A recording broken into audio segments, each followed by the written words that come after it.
Historias de la música a partir de un instrumento.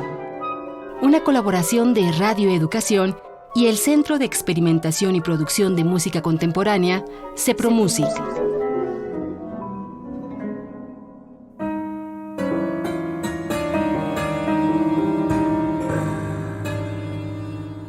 Muy buenas noches, mi nombre es Angélica Cortés y les damos la bienvenida a la última emisión de la serie Historias de la música a partir de un instrumento, una colaboración de Radio Educación y el Centro de Experimentación y Producción de Música Contemporánea, CEPROMUSIC.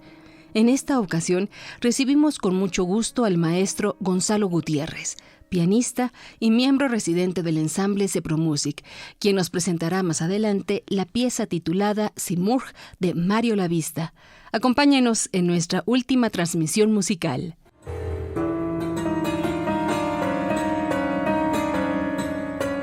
Para iniciar queremos darle la bienvenida al maestro Gonzalo Gutiérrez, originario de la Ciudad de México, quien estudió la licenciatura en piano bajo la cátedra de Néstor Castañeda de la Escuela Nacional de Música de la UNAM y con Ludovica Mosca en Barcelona, España.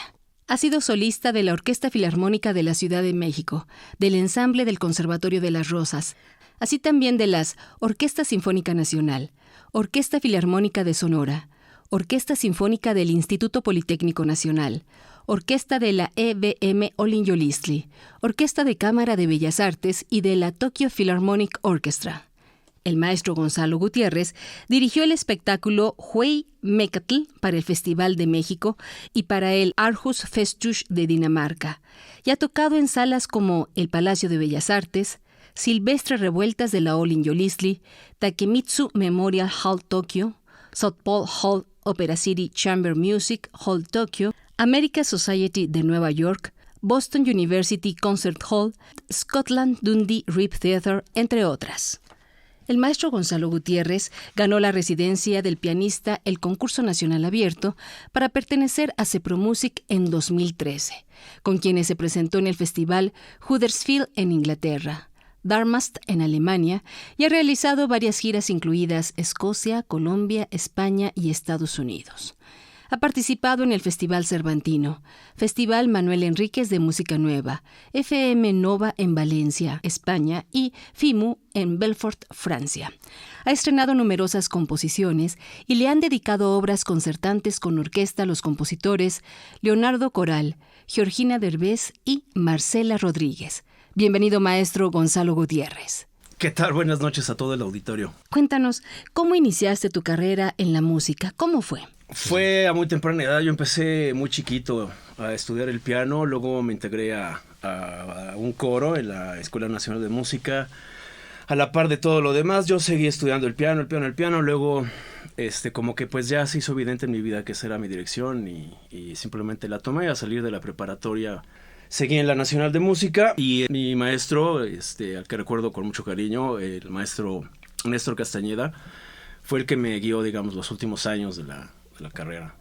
Luego tuve un maestro, digamos, de manera particular, el maestro István Nadas, que fuera alumno de Bela Bartók y Zoltán Kodály. Él me dio clases un tiempo y con él pude revisar muchas cosas, sobre todo de Bartók y Prokofiev, que fueron como mi antesala, digamos, a lo que luego sería mi aventura en la música contemporánea, ¿no? Porque con él empecé a trabar temas de modernidad con esta persona que te digo.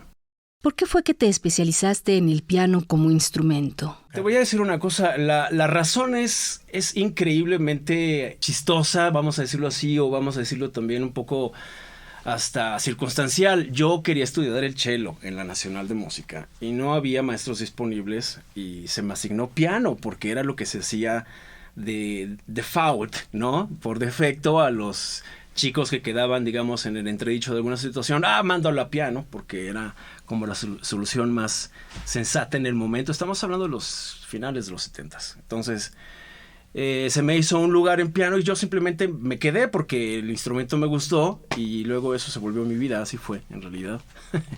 Yo no estaba específicamente buscando el piano y él me encontró a mí, digamos. Entonces, digamos que una vez que el piano te encontró... Yo ya no quise cambiarme. Además, no es que yo conociera con antelación el cello, digamos, ¿no? Que era lo que originalmente yo quería estudiar. Yo, por supuesto, lo había escuchado en grabaciones y así. Era un instrumento que me llamaba la atención, pero al llegar al piano eso fue lo que me gustó en el momento y no decidí cambiarme después. O sea, ya como que por comodidad todas las cosas se fueron por este carril, ¿no? Muy bien, maestro.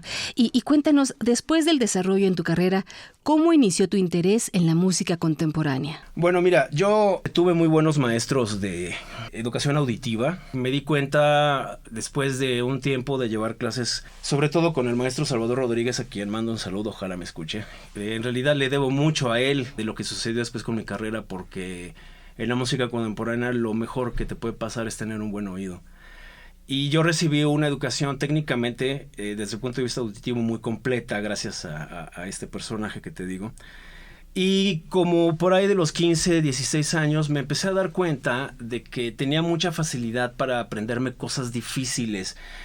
No me refiero tanto a difíciles técnicamente, aunque sí, pero sobre todo difíciles desde el punto de vista del lenguaje musical. O sea, me di cuenta de que me era fácil recordar melodías atonales. Me di cuenta de que era más, digamos, más capaz que los demás para aprenderme estructuras muy difíciles de memorizar aparentemente, y entonces como que me fui orillando cada vez más a buscar ganarme la vida con esto, ¿no? Cosa que afortunadamente cuando tenía como 18, 19 años empecé a hacer gracias a la intervención de maestros y personas que me conocían, y empecé a darme cuenta de que era algo que me funcionaba, ¿no? Y que sobre todo, bueno, yo obtenía además pues algunos emolumentos de ello, y entonces decidí convertirlo, pues no en la totalidad de mi carrera, porque luego hice muchas otras cosas y desde luego nunca pensé abandonar el piano clásico como tal, pero sí me di cuenta de que era un modus vivendi adecuado, lógico para mí, dado que yo no tenía que invertir tanto tiempo en aprenderme cosas aparentemente muy difíciles. Y sobre esto que comentabas, sobre la importancia del oído, ¿esto es porque son piezas con mucha especificidad, con mucho rigor? Podrías decirlo así. El principal problema es su complejidad armónica, ¿no? Estamos hablando de la mayor parte de las piezas son atonales, o sea, esto quiere decir que no hay una estructura tonal, digamos, tradicional, no hay una armonía tradicional. Aunque de repente se encuentran en nuestros lenguajes, pues lo que priva realmente es un lenguaje muy abstracto y pues muy complejo de entender, porque en general las teorías atrás de la creación musical del siglo XX son también muy complejas, ¿no? El serialismo, el dodecafonismo, el espectralismo, son cosas que técnicamente son complejas. Entonces, la importancia obviamente del oído radica en poder distinguir estas estructuras complejas como si fueran parte de tu idioma natural. Claro que lo que estoy diciendo es un poco pretencioso, pero es, digamos, la intención atrás de la preparación de un músico que está dedicándose a este tipo de música. No necesitas que el oído tenga tanta facilidad, por decirlo así, en atrapar música con armonías tradicionales como las más radicales y más complejas. Te tiene que ser más o menos igual de accesible, vamos a decirlo así. Para eso, tener una educación auditiva que te ayude en algún punto de tu vida a fijar todos los intervalos y las armonías como si fuera una especie de lectura por golpe de vista. Cuando tú las oyes y sabes exactamente lo que estás oyendo, incluso lo puedes ver hasta escrito, entonces tienes una educación auditiva pues acorde a lo que nosotros hacemos como ensamble, ¿no? Que es justamente trabajar con estructuras muy complejas que hay que reconocer unas de otras, ¿no? Si tú no las reconoces, pues estás verdaderamente metido en un infierno, ¿no? Porque reconocer lo que hacemos es realmente incluso difícil para nosotros mismos, ¿no? Entonces, tener un oído que reconoce estructuras interválicas, que reconoce armonías muy complejas, pues es apenas como el principio de lo que hacemos, ¿no? Gracias por enriquecernos con este panorama.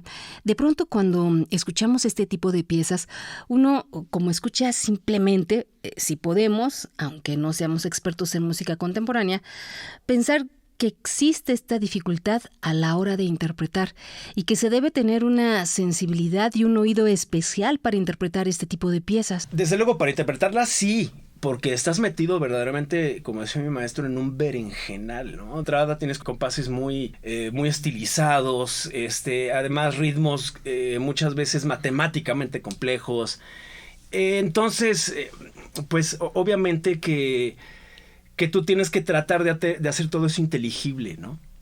O sea, debes de tratar de que todo eso que aparentemente es muy difícil de escuchar sea de alguna manera más accesible que para un oído lego, ¿no? Tú tienes que entenderlo a un nivel que puedes manejar los elementos que están puestos allí con cierta facilidad, ¿no? Si no, pues estaríamos, imagínate, descubriendo cada una de las cosas que tendríamos que hacer por oficio, ¿no? Esa es como la parte que sería paradójica del asunto, ¿no? Ahora, sí es necesario tener una educación auditiva para tocar lo que hacemos, pero no necesariamente tienes que tenerla, según mi particular punto de vista, tienes que tenerla para escuchar.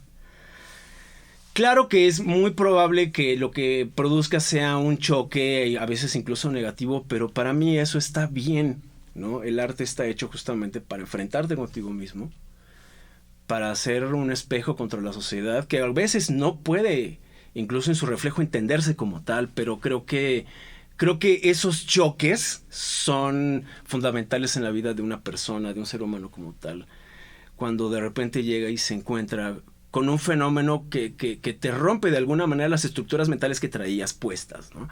Y aunque te enoje, eso te cambia. Y creo yo que siempre para bien, o sea, la mente al final se abre.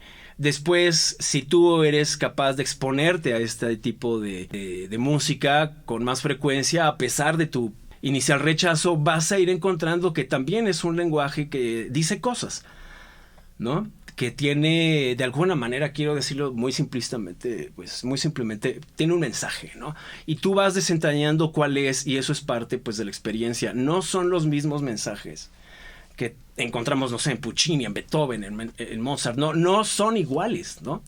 Pero también hay un contenido, ¿no? En lo que hacemos. Creo que encontrarlo está en la mente de cualquiera que tenga como la apertura emocional inicial, digamos, de enfrentarse a lo que hacemos. Sí, es música muy compleja, pero son cosas que con tesón por parte de la audiencia son inteligibles también al final, ¿no? Hay música fantásticamente bien hecha en lo que hacemos. Hay desde luego verdaderos genios, no sé, Ligeti, Zenaki, son verdaderos genios, ¿no? Hacen cosas maravillosas. Al principio pueden ser sumamente, quizás incluso hasta chocantes de escuchar, pero se van entendiendo. Y hablando de Ligeti, por ejemplo, quienes tuvimos la oportunidad de presenciar el concierto en Tlaxcala en la 14ª Bienal de Radio, fue realmente sorprendente, porque movía algo en las personas ahí presentes, y es la reacción que tenemos frente al arte. Nos obliga un poco a cuestionarnos y a autoconocernos también. Eso que dices, eso es súper importante. Mira, la obra que hicimos es además maravillosa en muchos sentidos, porque es una relectura de una formación camerística que, fue tratada muy, muy, muy efectivamente, de manera incluso genial por Johannes Brahms. Él tiene un trío para corno, violín y piano. Y esta obra que nosotros tocamos de Ligeti es un poco un homenaje a esta primera obra. O sea, se ve que Ligeti la tomó en cuenta, ¿no? Y la lectura que él hace específicamente, él como compositor, de la tradición, y cómo él le da una nueva vuelta a esa tradición y logra encontrar nuevos pasajes dentro de esa cueva que parecía ya demasiado vista, ¿no? Y él es capaz de encontrar nuevos conductos de comunicación en un páramo que se sentía pues ya completamente seco y abandonado, que es el de la línea, digamos, occidental tradicional de composición, esta que llega incluso hasta Bartók, Kurtág después, ¿no? Y Ligeti logra, a pesar de todo lo que hubo antes, logra darle una nueva visión a las cosas y logra como una cierta renovación de las estructuras tradicionales. A mí eso me fascina particularmente de él, y creo que es una de las cosas que lo convierten en una figura emblemática, ¿no? de la composición del siglo XX. Es imposible no nombrarlo, ¿no? Él es un tipo genial.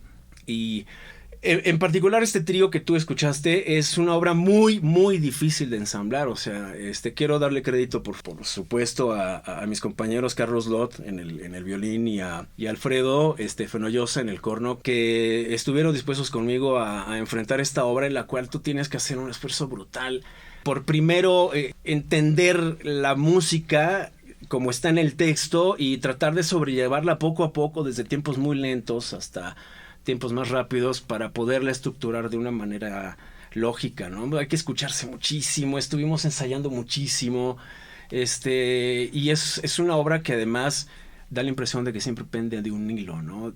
Tiene entraditas peligrosas y tiene momentos peligrosos todo el tiempo, estás luchando contra eso.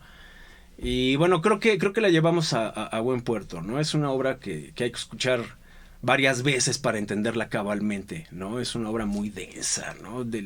Además dura horas, ¿no? Y bueno, estuvimos contentos de hacerla. Eso marca el final de nuestra, digamos, particular relación de este año con Ligeti, ¿no? Que fue su conmemoración.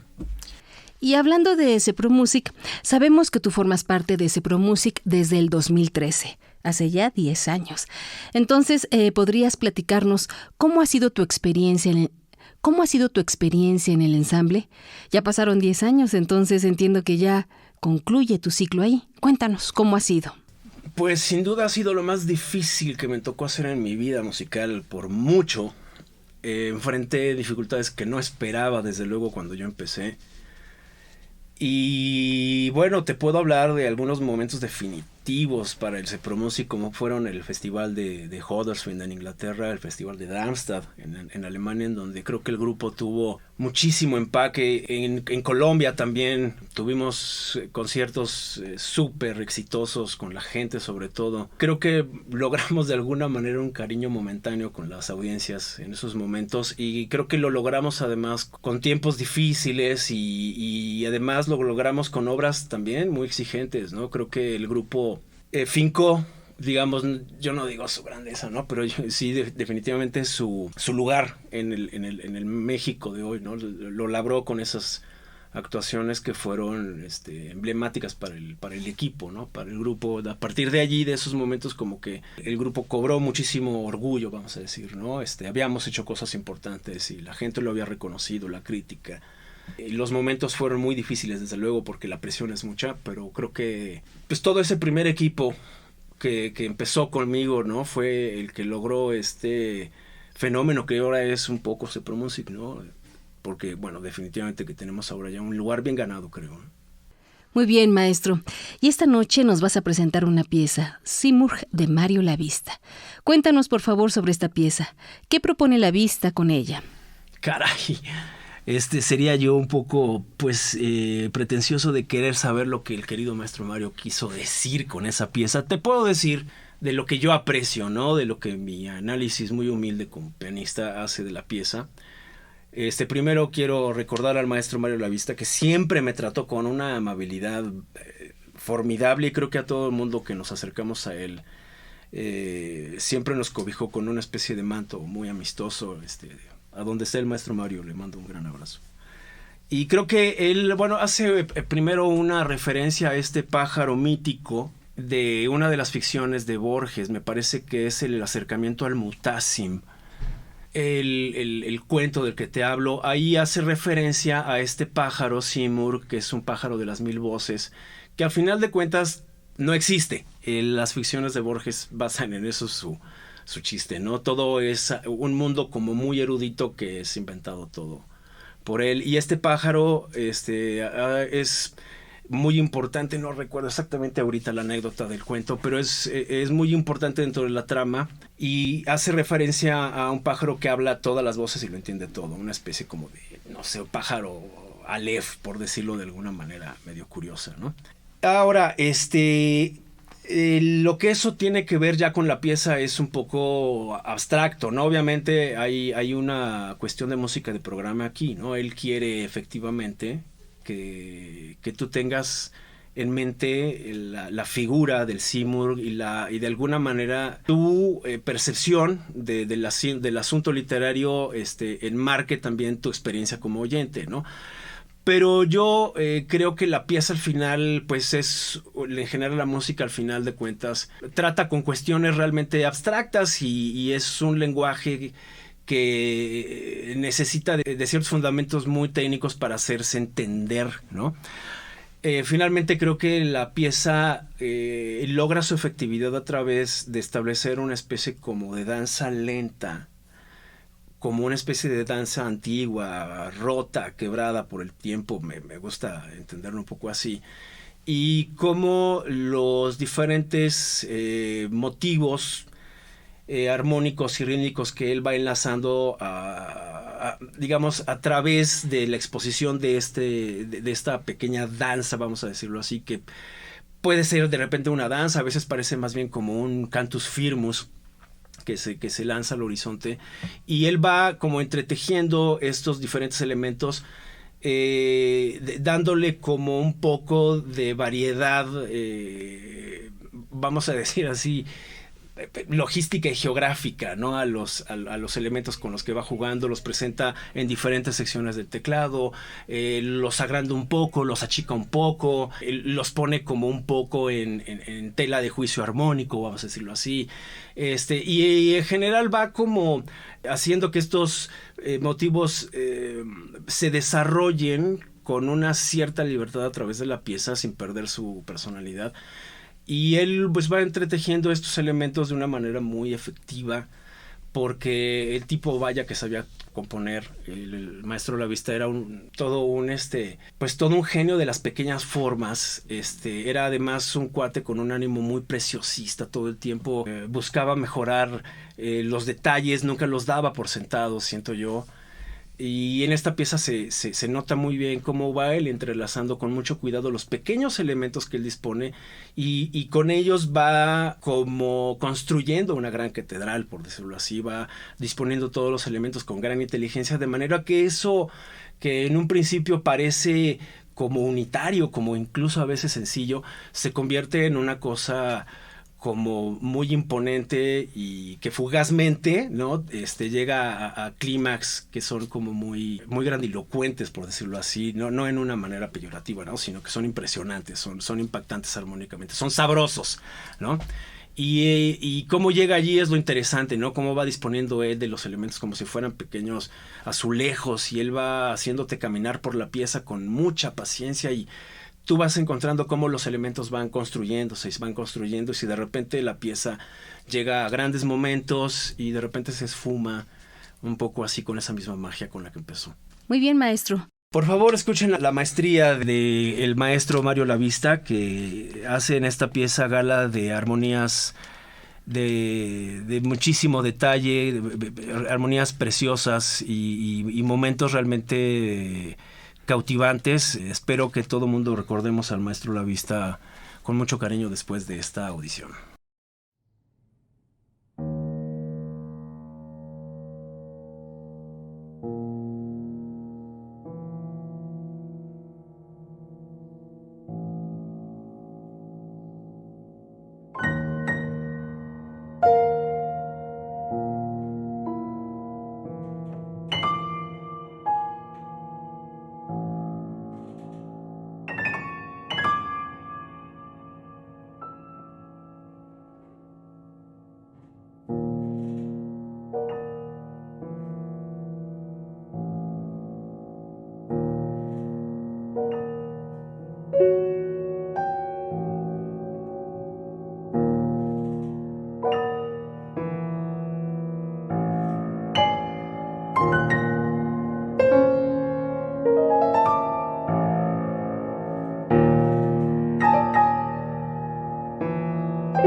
acabamos de escuchar Simurgh de Mario Lavista. Maestro, ya nos comentaste acerca del trabajo de Mario Lavista y por qué es importante escucharlo. Ahora, ¿qué piezas nos recomendarías también escuchar? Bueno, los cuartetos definitivamente. Los cuartetos son geniales, son muy originales. Además, hay una estupenda versión, me parece, por ahí con el cuarteto latinoamericano. Está la ópera, desde luego, pero también hay muchas cosas. Está una jaula para Sirius, también es una gran pieza. Y también hay muchas cosas ahorita que no me vienen justamente al tope de la frente, pero en general podemos apreciar muchas de las cosas de Lavista, que están todas además subidas en YouTube. Creo que vale la pena darse una vuelta por este grandísimo compositor mexicano. Fue además miembro del Colegio Nacional mucho tiempo. Muchos le debemos un agradecimiento profundo porque él siempre nos consideró como cercanos a él, obviamente no como colegas, ¿no? Jamás lo diría de esa manera, pero sí como habitantes como de la misma jungla, ¿no? Era un gran tipo. Muy bien, ya se nos va acabando el tiempo, pero antes quisiéramos que nos contaras ¿qué viene para ti profesionalmente? Pues terminar con el mayor decoro posible mi estancia en CEPRO y nada, ya se verá. Después de terminada mi actividad en el ensamble, pues no sé, como un periodo de pensarlo, a ver qué derroteros tomo ahora, ¿no? No sé si podría ser capaz ahorita de decirte exactamente lo que va a suceder con mi vida, pero bueno, ya tengo algunas ideas que ir explorando. Y ya para terminar, ahora sí, ¿en dónde podemos seguir tu trabajo? Pues mira, tengo algunas grabaciones subidas, la verdad no ha sido mi especialidad como promoverme. Yo te prometo que lo voy a hacer y te voy a comunicar lo que haya de nuevo, ¿no? En ese sentido. Muchas gracias, maestro Gonzalo Gutiérrez, por tu participación en este programa. Muchas gracias. Buenas noches a todos. Agradecemos la participación de Gonzalo Gutiérrez, pianista y residente del Centro de Experimentación y Producción de Música Contemporánea, CEPROMUSIC. Participamos en la realización de esta serie radiofónica Miguel Ángel Fernández, Andrea de la Torre y Luis Luna. Mi nombre es Angélica Cortés y fue un placer compartir con todos ustedes a través de este micrófono historias de la música a partir de un instrumento. Hasta pronto. Historias de la música a partir de un instrumento. Una colaboración de Radio Educación y el Centro de Experimentación y Producción de Música Contemporánea, CEPROMUSIC.